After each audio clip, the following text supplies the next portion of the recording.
May abot tengang ngiti at masiglang nagpaalam si Nanay Esther sa mga doktor at empleyado ng Dr. Jose N. Rodriguez Memorial Hospital and Sanitarium matapos ang matagumpay na cholecystectomy o operasyon para tanggalin ang bato sa kanyang abdo. Pero paano nga ba nagsimula ang kanyang karamdaman? Laging parang puno yung tiyan ko nga masakit. Oo, parang halos minsan di ako kumakain. Ayon kay Nanay Esther, madalas lang siyang binibigyan ng pain reliever pero habang tumatagal, mas sumasakit at bumibigat ang kanyang pakiramdam. Kaya't nagpa siya si Nanay na magpakonsulta sa doktor at sumailalim sa mga laboratory tests. Doon natuklasan ang bato sa kanyang abdo na kailangan ng operahan. Tumawag nga si Dr.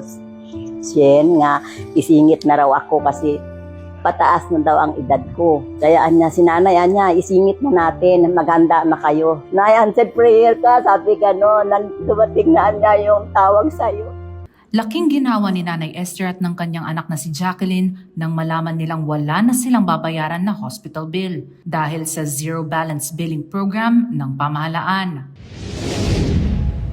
Malaking kaginhawaan sa amin na wala na kaming babayaran kasi yung challenge talaga sa amin kapag ka nagpa-doktor ka o pumunta ka sa hospital, iisipin mo kaagad yung gagastusin mo eh. Ang hirap ngayon ng buhay nga ang pera, hindi mo alam kung saan mo hagilap din nga sa mahal na mga bilihin. Kaya maraming salamat kay President Bongbong Marcos. Umabot sa mahigit 100,000 piso ang hospital bill ni Nanay Esther pero sa tulong ng zero balance billing, wala na siyang binayaran.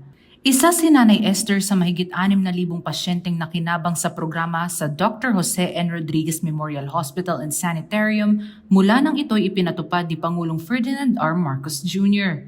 Patuloy namang tinututukan ng Department of Health ang pagpapalawak ng serbisyong ito para mas maraming Pilipino pa ang makinabang at hindi na mabigatan sa gasto sa ospital. Bahagi ito ng pangako ng Pangulo na tiyaking walang Pilipino maiiwan pagdating sa serbisyong pangkalusugan.